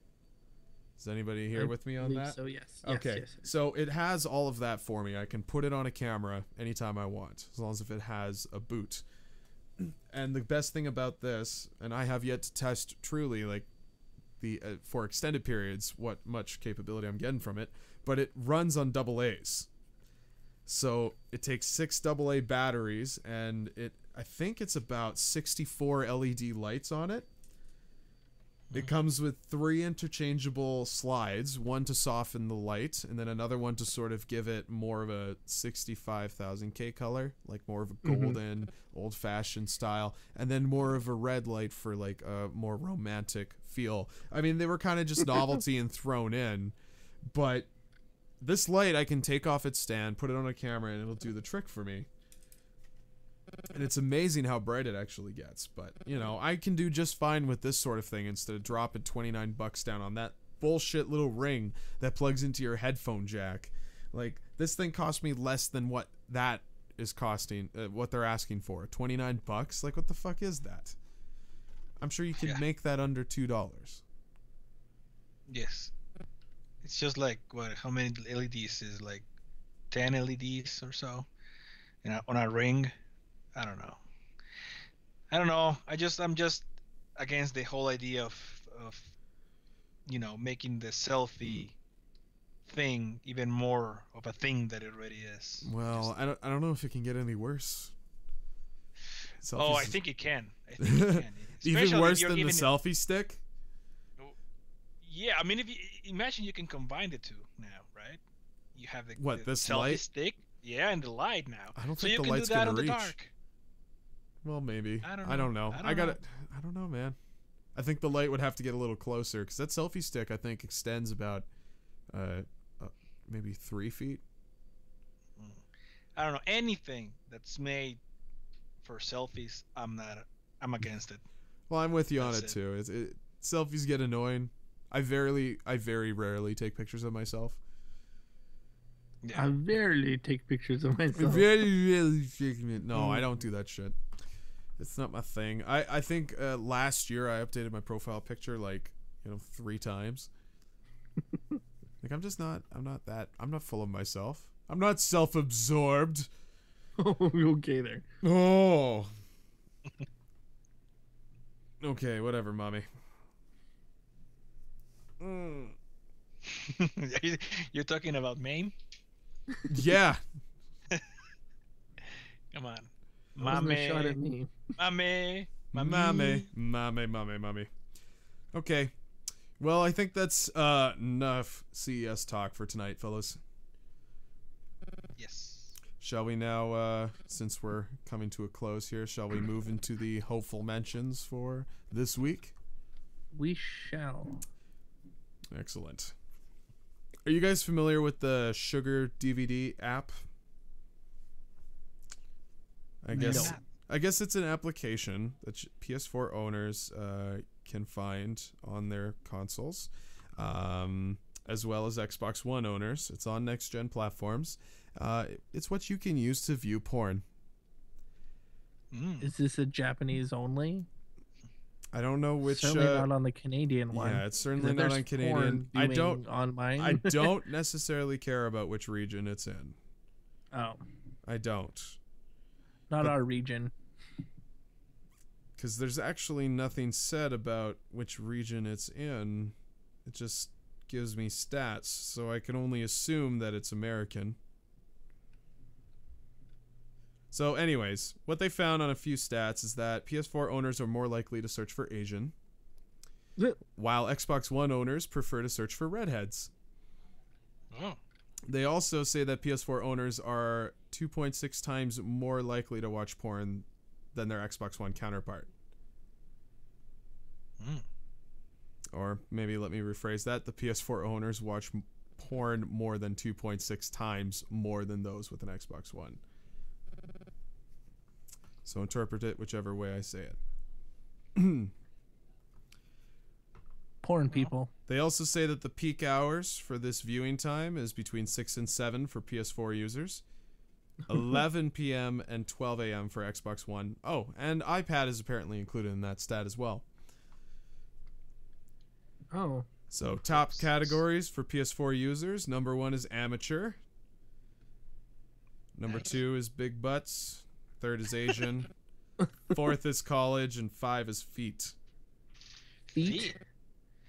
Feet. Hmm. There must be one guy just forever clicking feet.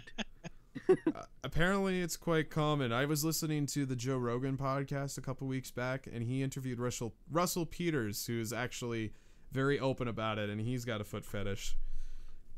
Why? So Feet are it doesn't. gross. You know what? That's your opinion. They don't really give a fuck what you think, so I'm not one to judge. I will never understand, nor will I ever know. So I just, it's not something really worth stressing out over. I understand that, right? I understand that there's gonna be a lot of people liking the feet, but to be the 5th category most searched, that's surprising. Yeah, I guess you wouldn't expect there to be that high of a number. I'll admit it's quite shocking for me, but I knew they were out there. I just didn't realize how many. So that is interesting. They also say with PS4 users, 23% of them would rather watch it with their partner. I can see that, yeah. And that more or less just exhausts all of those kinds of fun stats. So there you go. That link will be in the description. You guys can check it all out for yourselves. And maybe get to the bottom of which region this is in. Because as far as I know, this has no restriction to which country. It's just online. Just users. I'm gonna have to research this a lot. Yeah. I need to understand what's going on there. Starting with Playboy.com. Asians. I'm all for the Asians and redheads, so. There you go. Uh-oh. Yeah, that's all the top categories, right? For depending if you have PS4 or Xbox One. Yeah. So what if you own both? Then what? Red-headed Asians? Yes. What do you Is there red-headed separate? Asians? I'm sure there are. Yeah, they Not should natural though. Well, do they have to be? The blinds have to match the drapes with the Uh-huh. carpet.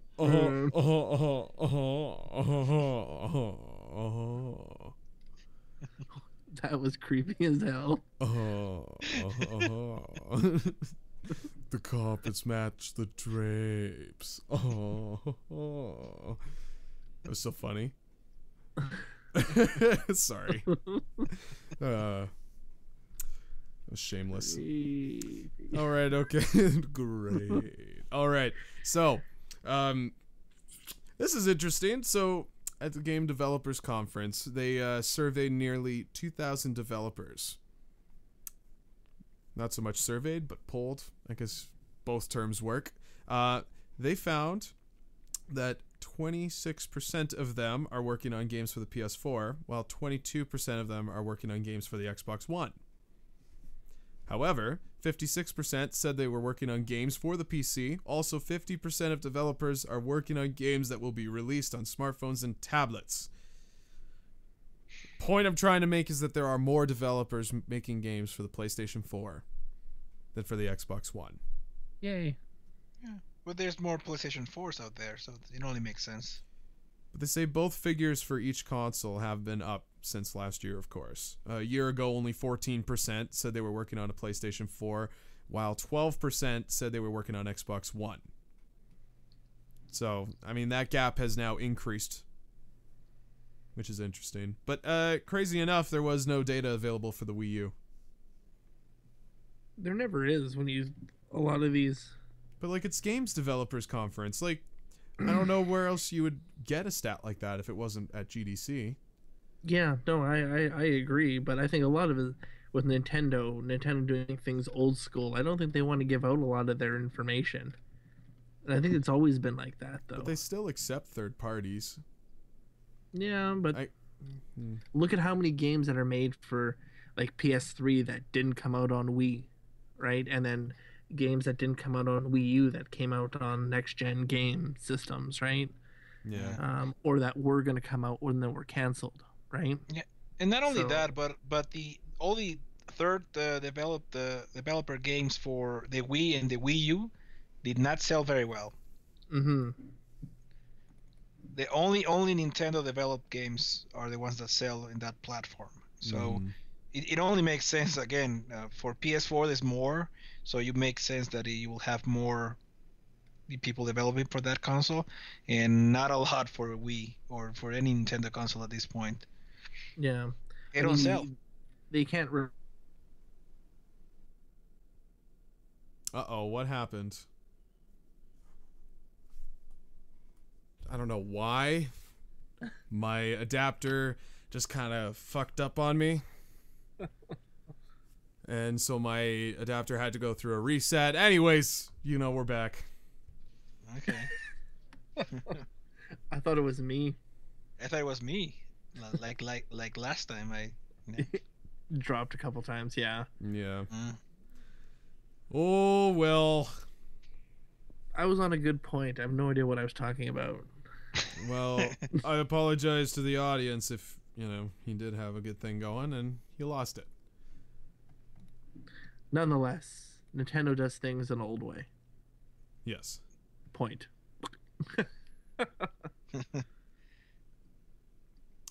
So it's good to see that crime or justice is coming down on internet swatters.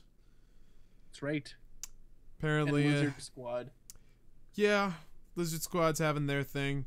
I'll be honest, I haven't looked into new developments on this whole story, or at least anything that's occurred in the last couple of days. But I do have an article here that's talking about this one individual, Jason Allen Neff.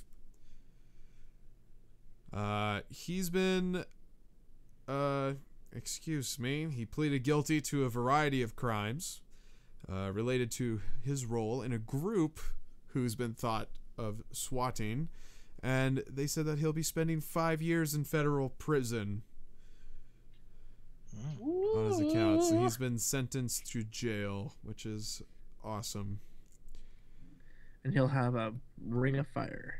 It says he was arrested back in 2011 for crimes going as back as a few years before that event and has been in custody ever since. I guess him and 6 others were part of a group who spent years manipulating caller ID, calling swatting hoaxes. That's all they really did. It said that all other members were arrested and sentenced between 2008 and 2009. I don't understand why he was the lucky candidate who got out for a little longer, but he's been suspected of having being an online troublemaker since the 90s. He'll also have to pay $79,440 in restitution. So there you go. Let that be a message to all you swatters out there. Go fuck yourself. Like really, I can't stand them. Like, it's just the benefit is just not there. You're causing issues. You're being a dick. Being a dick for no reason. Stop being a dick. If you want to be a dick for no reason, become a politician.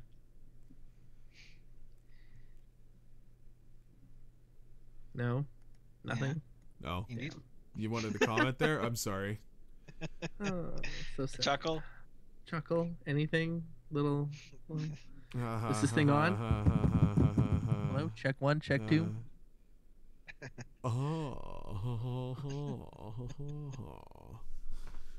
What are you wearing? All right. Have you guys heard of the Playbox?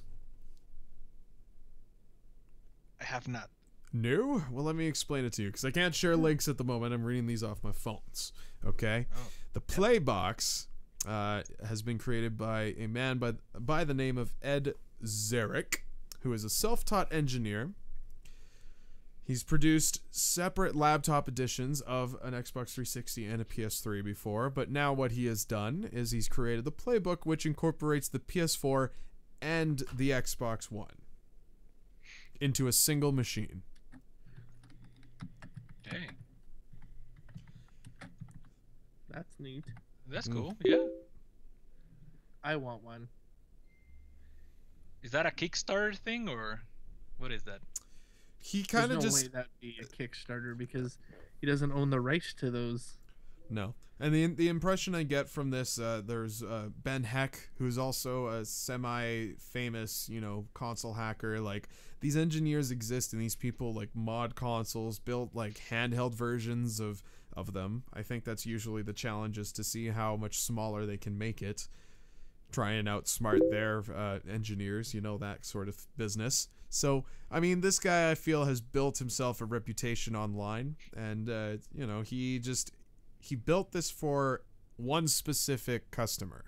There's only one kind of it, and he just wanted to showcase it. But now I guess it's creating a buzz, and people, there's a demand that's building for it, obviously. So it's not cheap, though. He says it's not for sale, so he's not giving us any pricing, but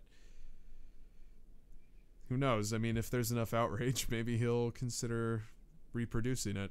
But it's a 22-inch laptop. One side has the PlayStation 4 hardware, and the other side uses an Xbox One. I guess the basic, if you insist on outputting it, it'll output HDMI, but it uses a smart switcher, so it'll detect the signal that's coming in and just do it. Sounds like there's a lot of those kinds of workarounds he has implemented into the machine, but it's surprisingly compact. Like, it's quite bulky in size, and he's got bumpers on the sides of it. Obviously, it's a fragile device, but nonetheless, like, he's succeeded in, making a fully functional 2-in-1 system. I'm looking at the pictures right now, and it doesn't look, it doesn't look that bad, actually. No, I could carry this around almost. Oh, yeah. Pretty cool looking, yeah. So it's yeah, amazing. The guy, again, for everybody, it's Ed Zarek. And if I can find, and I'll do the research after when I'm editing this episode, I'll post a link to his work, more of his work, if I can find it. Maybe he's got a website or something I can refer to.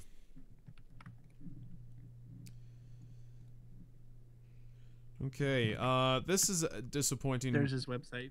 Oh, well, thanks, Jared. Sorry, I tried to get it before you started talking. It's fine, whatever. Actually, I saw this. I thought it was a FedEx box, so I just continued on. I seriously thought it was a FedEx box when I saw it. I'm like, why did someone have a PlayStation TV screen on a FedEx box? That's gay. And then I turned it off, not even reading the thing. Why would it be gay though?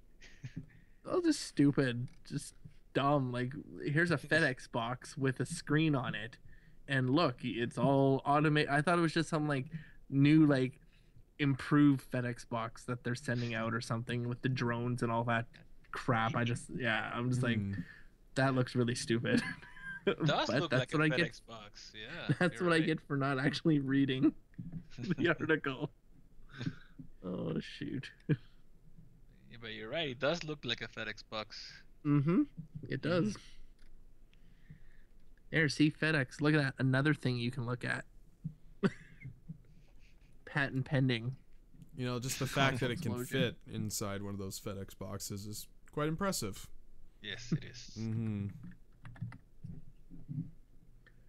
Continue on after I rudely interrupted you with my nonsense. Well, that's quite all right. I'm always open to comments. So, are you guys aware that we will very soon here start seeing imagery from whatever satellite probe we're sending to Pluto? It's almost reached its destination, and we're finally going to start seeing pictures of Pluto for the first time in human history. Now, We're going to see pictures of rocks. It's going to be more or less ice, but Ooh. anyways, Is it a planet though? Is it still a planet? I know that it I was think we reclassified it as a planet. again. Because all those Pluto lovers out there were like, "Meh, you can't take it away. I grew up with Pluto as a planet." Was that Yeah. the outrage though? Because like, I don't know. I heard mixed stories on it. Like they discovered that one planet, that exo body or whatever they consider those things, just further past Pluto, and they're like, well, maybe Pluto is more of a satellite than it is an actual planet, just because, you know, we got bigger shit that's out further here, so it just doesn't make sense. I don't know. It was a lot of banter back and forth. Really didn't seem to have much of a purpose to begin with.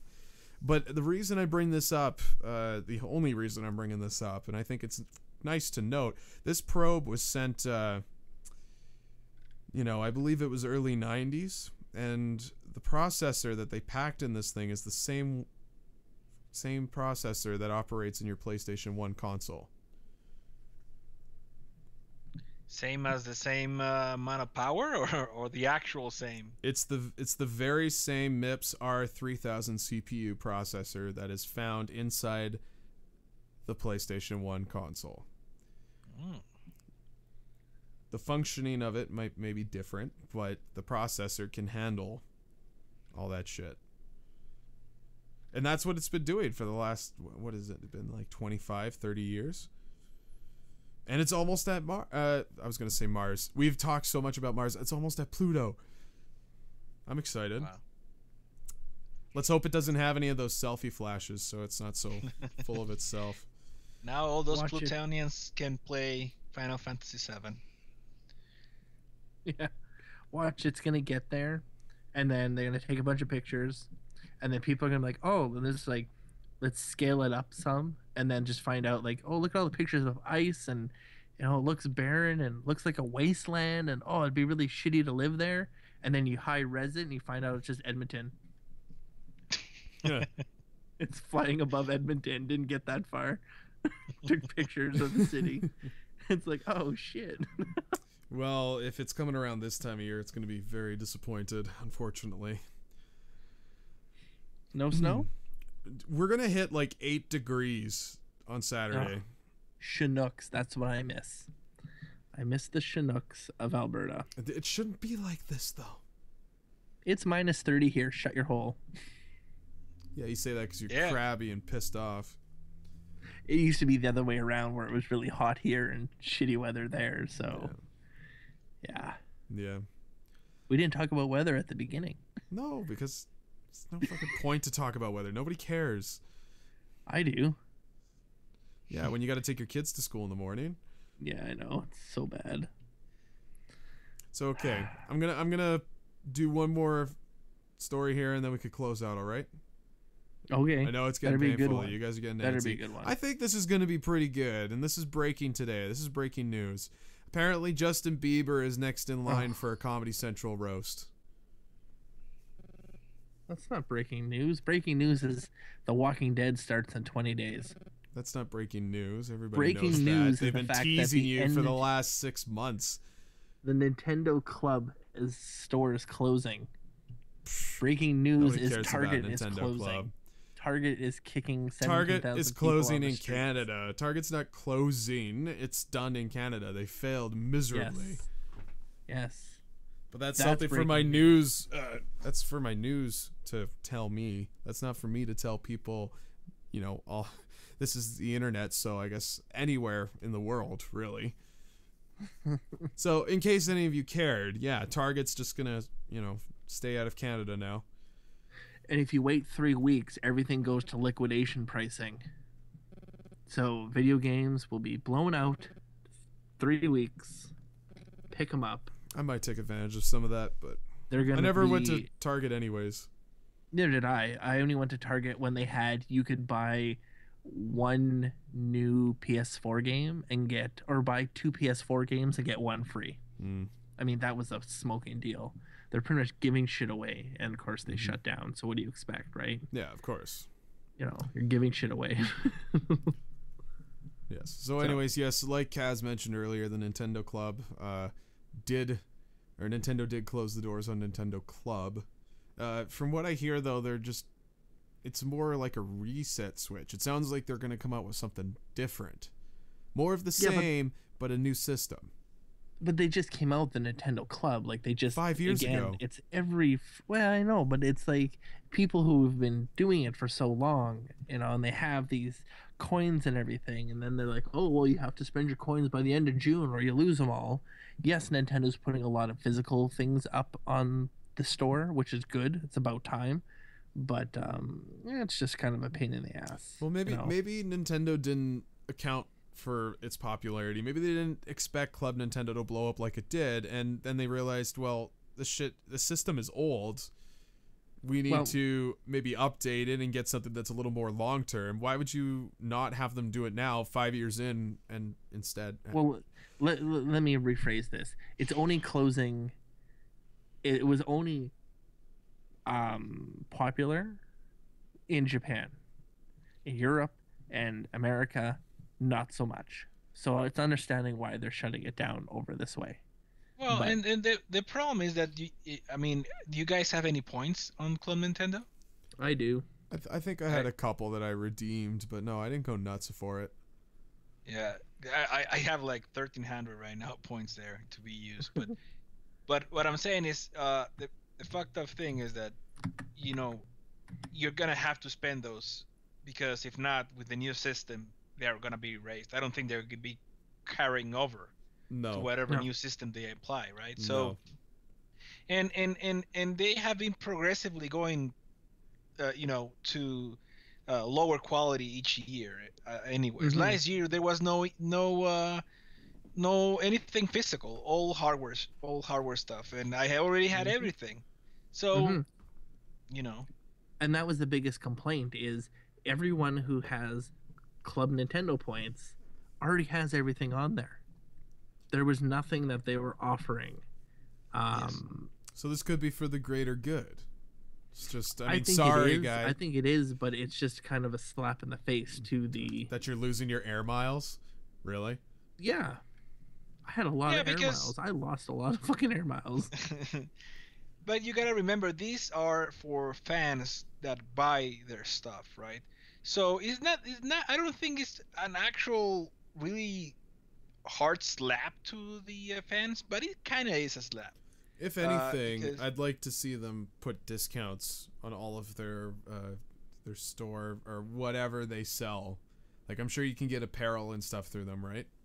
Like novelty, like you little can get stuffy dolls and shit. Greeting cards and a 3-poster set of Smash Brothers.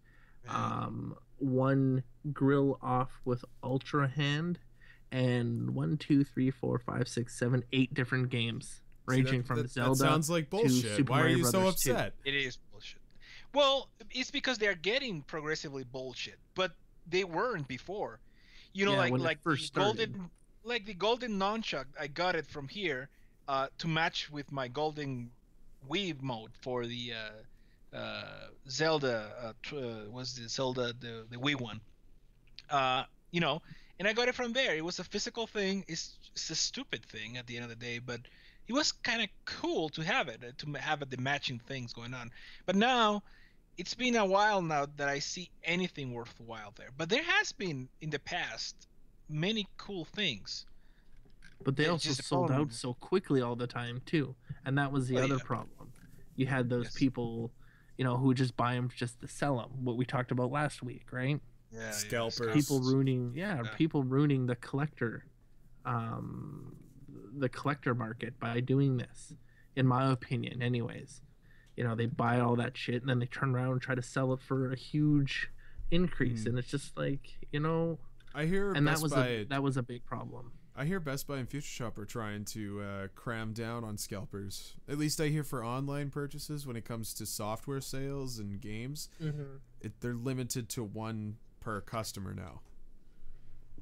Which that doesn't mean anything when it comes to scalpers, because they just use a computer and it opens up 13 different windows and then they click a button and it buys.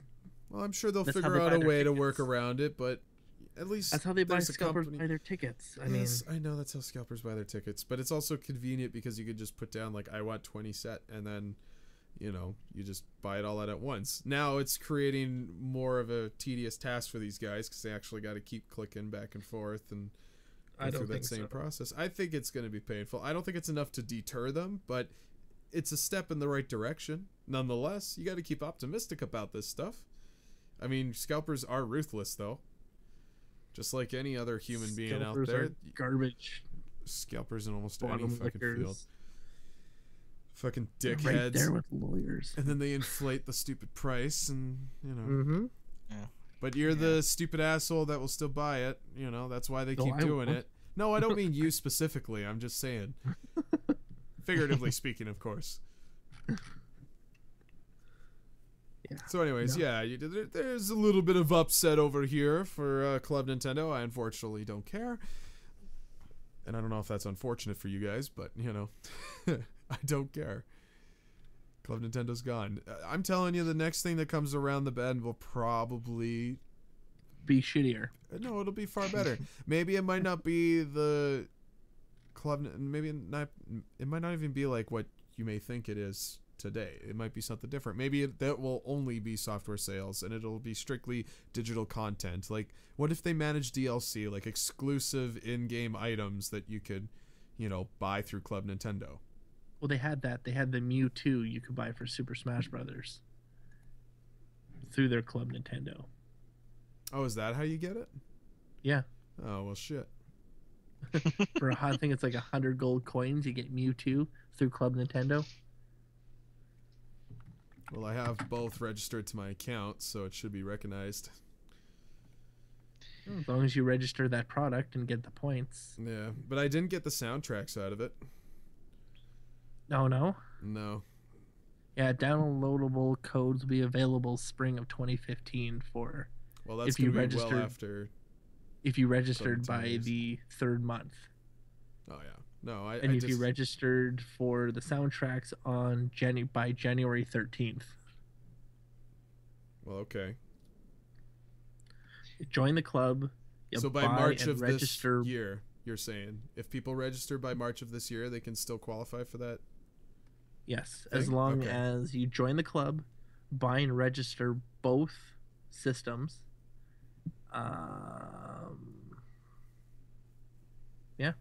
Okay. And then you log into your Club Nintendo account, click Smash Brothers soundtrack in your to-do list, click Get It Now, follow the steps, make sure you have the correct shipping address, and they'll send it to you.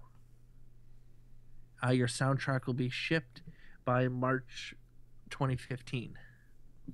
Once you register your Super Smash Brothers for the 3DS and Wii U by March 31st, you will automatically be enrolled to receive the Mewtwo DLC downloadable code. look for 2 emails containing the download code for each system. So there you go. Any of you listeners out there, you're not, high and dry. You can get in there and get your shit before it's too late.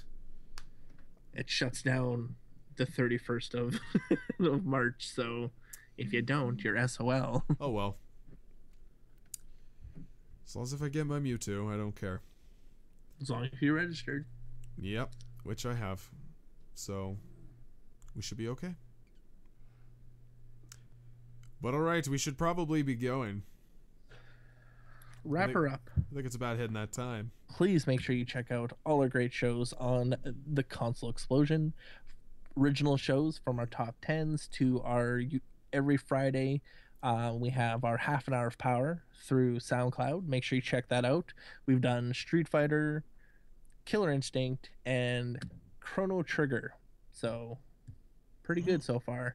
If you have any suggestions, by all means, drop us a line, leave a message in the comments down below. We always want to hear from anybody who listens to the show.